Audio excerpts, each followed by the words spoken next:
बार की बात है, चंदन नगर में बबलू नाम का एक दुकानदार रहा करता था। उसकी दुकान पर बहुत अच्छे अच्छे कपड़े होते हैं। वह रोजाना अपनी दुकान खोलकर बैठता, परंतु उसकी दुकान से एक भी कपड़े नहीं बिकते। रोज की तरह दुकान बंद करके वह घर पहुंचता। हर माल 100 रुपए का, हर माल 100 रुपए का, ले लो, भारी लूट मची है। अरे भाई क्या हुआ, उदास काहे हो? सुबह से कुछ बिका नहीं क्या? क्या बताएं भैया, कुछ भी नहीं बिका सुबह से। बस सब आ रहे हैं और देख के चले जा रहे हैं। समझ नहीं आता कि इस महंगाई में गुजारा कैसे करें। अरे भाई चिंता मत करो, सब ठीक हो जाएगा। चलो भाई अब मैं चलता हूँ, ध्यान रखो अपना।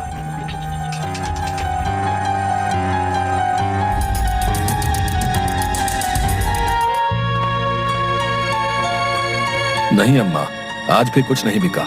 बहुत कोशिश कर रहा हूँ पर कुछ बिकता ही नहीं है।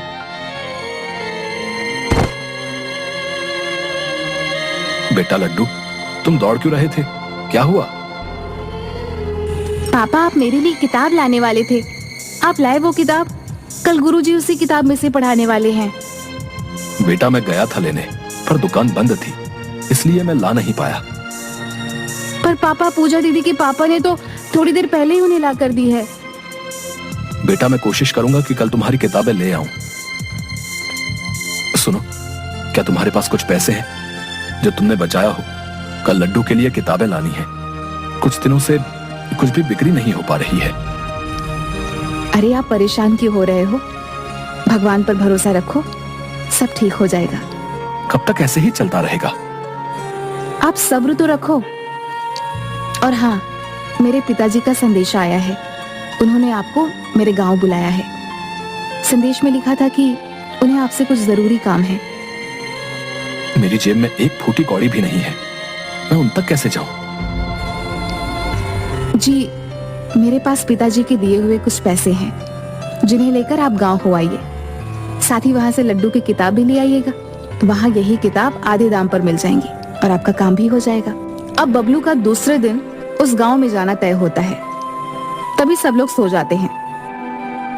सुबह होते ही बबलू के निकलने का समय होता है। अरे सुनती हो, कहाँ गई? हाँ हाँ, आती हूँ।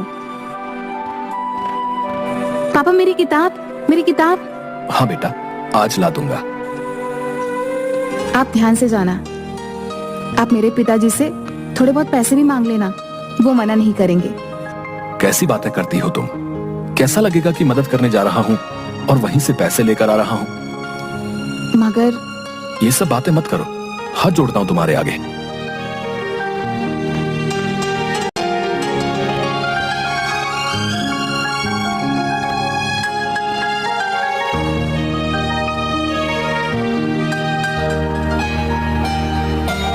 अरे अतुल भैया, खिपौना जाने के लिए कोई तांगा या बैलगाड़ी नहीं दिख रही?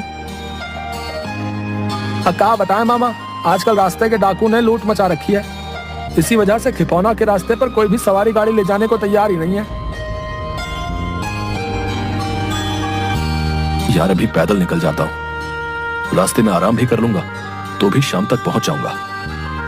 कभी कोई रास्ते में कोई गाड़ी मिल जाएगी तो उसमें बैठकर गांव तक पहुंच जाऊंगा।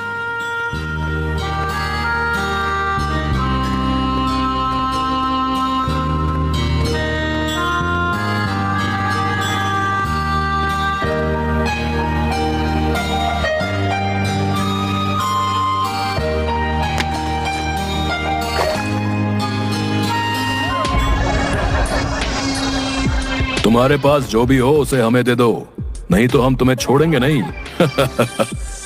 सरदार मैं बहुत गरीब हूँ, मेरे पास कुछ नहीं है, मैं आपको कुछ नहीं दे सकता हूँ। बबलू बोल ही रहा होता है कि तभी एक डाकू बबलू के सर पर डंडा मारता है, जिसकी वजह से बबलू बेहोश हो जाता है। डाकू उसका सारा सामान चुरा लेते हैं और उसे एक पेड़ के नीचे छोड़ देते हैं। थोड़ी देर बाद बबलू को होश आता है और बबलू बहुत जोर जोर से रोने लगता है। हे भगवान, ये सब मेरे साथ ही क्यों हो रहा है? मैंने इस सब का और तेरा क्या बिगाड़ा है जो तू मेरा इम्तिहान ले रहा है? बेटा, तुम्हें रोने की कोई जरूरत नहीं है, मैं हूं ना तुम्हारी मदद के लिए। कौन कौन? बेटा, तुम्हें डरने की जरूरत नहीं है। जिस पेड़ के नीचे तुम बैठे हो, मैं उसी पेड़ की आत्मा हूं। डरो मत, मैं तुम्हें कोई नुकसान नहीं पहुंचाऊंगा। मैंने तुम्हारे साथ जो भी हुआ वो सब देखा है। मैं तुम्हारे साथ जो भी हुआ वो सब जानता हूं। मैं तुम्हें कुछ देना चाहता हूं। अब मुझे कुछ नहीं चाहिए। तुम किस तरह से मेरी मदद कर सकते हो?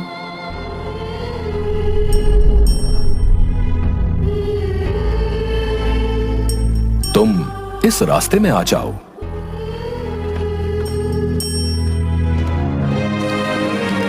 बबलू उस रास्ते में अंदर चला जाता है। वो जैसे ही अंदर पहुंचता है, देखता है कि बाहरी दुनिया से बिल्कुल अलग और उल्टी दुनिया है, बहुत ही ज्यादा सुंदर, जैसे कि स्वर्ग। वह अंदर जाता है। उसे आगे जाकर देखता है कि उसकी गांव जैसा हूबहू गांव है। उसका मुंह खुला का खुला रह जाता है। वह आगे देखता है कि गांव वाले भी हैं। सभी गांव वाले झुंड बनाकर बैठकर बातें कर रहे थे। सभी लोगों ने बबलू को देखा और उनका मुखिया उठकर उससे पूछता है,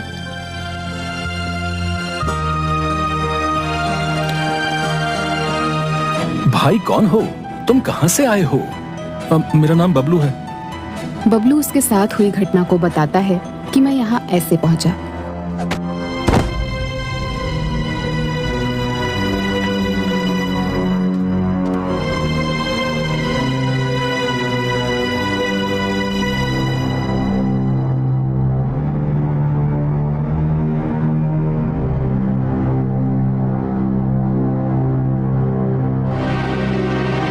अच्छा बेटा, तो ठीक है, अब से तुम हमारे साथ रहोगे।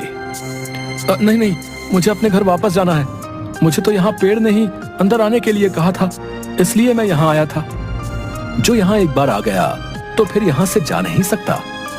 मैंने भी कई बार कोशिश की, पर वो जादुई जंगल मुझे यहीं ला छोड़ता है। मेरा भी परिवार है, मुझे उन्हें भी संभालना है। बाहर जाने के लिए तुम्हें जादुई जंगल से जाना होगा। रास्ते में मिलने वाले जिनके सवालों का जवाब देना होगा, वही तुम्हें आगे का रास्ता बताएंगे। मैं तैयार हूं।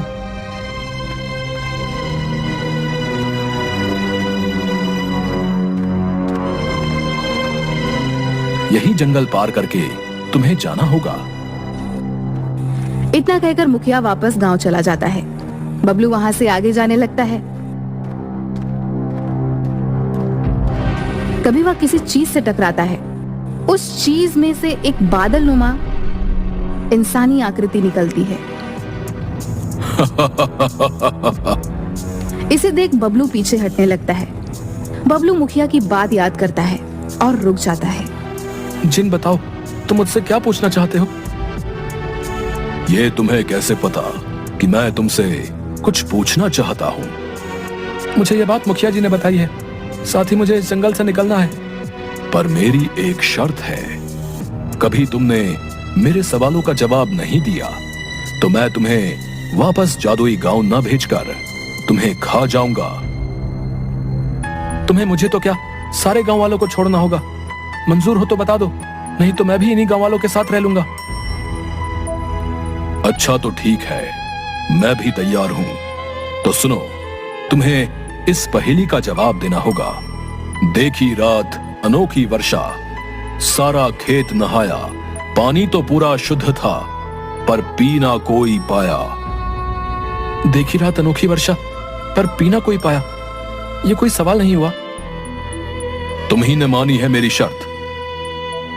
बबलू भी जानता था कि इस प्रश्न का उत्तर नहीं दिया तो उसकी जान तो चली ही जाएगी और लोगों के बचने की उम्मीद भी खत्म हो जाएगी। पहेली को सोचते हुए बबलू को उसके खेतों की याद आती है, जब वह उसके पिता के साथ खेतों में जाया करता था। वहां पूरा खेत और पत्तों पर ओस जमा हुआ करता था, जो कुछ पहेली की लाइन में मेल खा रही थी। तपाक से बबलू बोला, इसका उत्तर है ओस। ओस सिर्फ रात्रि और भोर के समय ही गिरती है।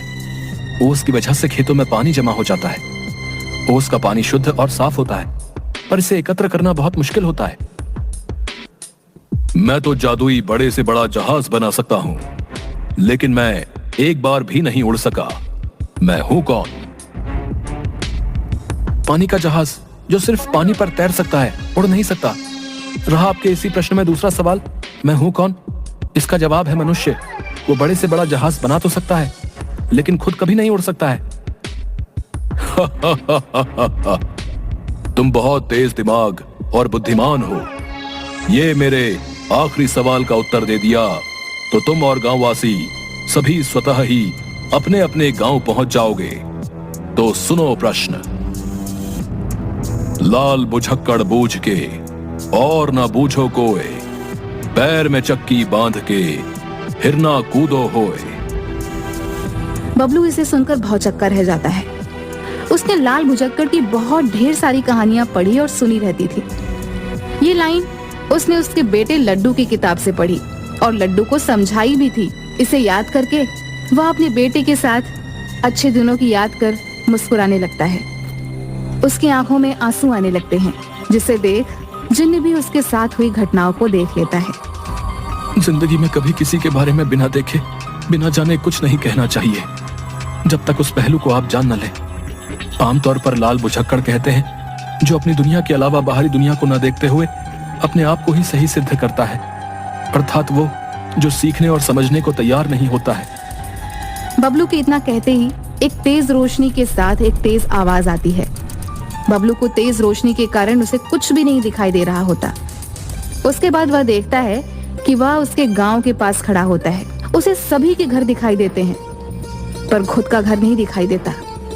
वह जहां पर खड़ा होता है वहां एक बहुत बड़ा और सुंदर घर होता है।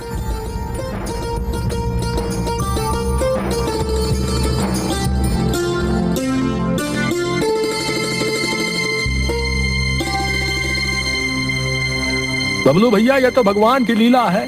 जो भगवान को करना है वो करके ही रहता है। ये सब कैसे हुआ? मैंने कहा था ना, सब्र रखो, भगवान सब ठीक कर देगा। हम सभी लोग रात में सोए हुए थे, तभी कोई जैसे आया और जादू करके चला गया। साथ ही ये चिट्ठी आपके नाम छोड़कर गया है। मैं तुमसे बहुत खुश हुआ। तुमने सिर्फ अपने बारे में ही नहीं, सभी के बारे में सोचा, साथ ही सभी को छोड़ने के लिए कहा। इसी उदारता के लिए मैं तुम्हें ये सुख और सुविधा और धन दे रहा हूं।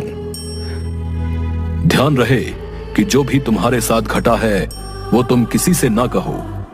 यदि तुम किसी को भी कुछ बताते हो तो ये सब तुमसे छिन जाएगा। इस कहानी से हमें ये सीख मिलती है कि पढ़ने और जिंदगी में हुई घटनाओं को कभी भी नहीं भूलना चाहिए। इन घटनाओं से हमें सबक लेकर हम अपने आने वाले समय को और आसान बना सकते हैं। और चैनल को सब्सक्राइब करना मत भूलिएगा।